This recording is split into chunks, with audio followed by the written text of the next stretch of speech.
Okay, let's do this. It's my birthday! On Monday, June 6th, I, Alexis G Zall, will be turning the ripe old age of 18 years old. I got my ballot in the mail to vote. So the 17th year of my life was by far the most emotional, up and down, painful, honestly, year that I have experienced so far on planet Earth. But to focus on a positive, my boobs got bigger.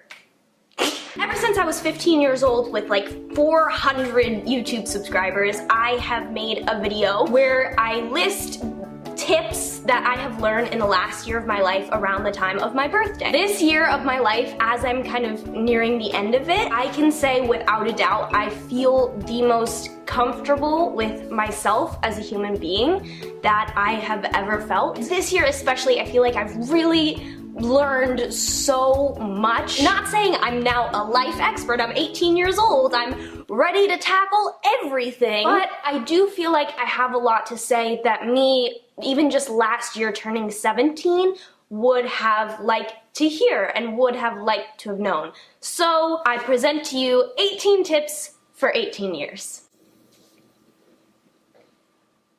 Tip number 1, the less time I spend on my phone, the happier I am. Tip number 2, I swear, Alexis, every day you have to get out of bed before 11 and you have to eat breakfast. These things sound incredibly obvious. I mean, 11 is hardly like pushing the envelope for times to wake up every day. I don't have a consistent time. I have to be at my job every day. So if I want to, sometimes I can just sleep.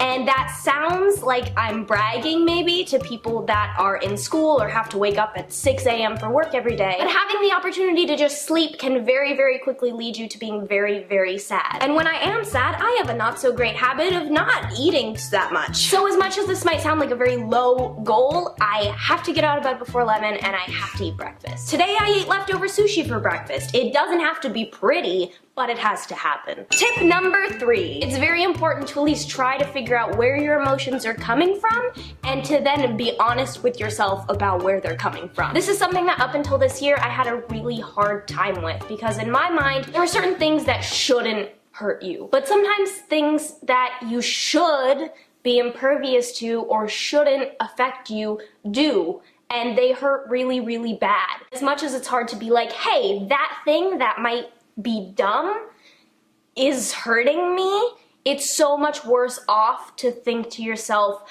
I don't know what's wrong with me, I'm just really upset. Tip number 4, if a moment in your life is happening, you don't always need to add to it. Sometimes you can just be there and be enjoying it quietly to yourself. Tip number 5, always, always, always invest in nice bras and name brand tampons. It is beyond worth it. Tip number 6, if advice that you're given in a certain situation doesn't quite sound right to you, you don't have to take it. And of course, most times when your friends are giving you advice, and same when you're giving other people advice, you mean well, you're trying to help them out. But I also feel like it's important to remember that you know who you are more than anyone else does, and you're more invested in your life than any of your friends or anyone around you. That's another one that may sound really simple, but I wish I had known it.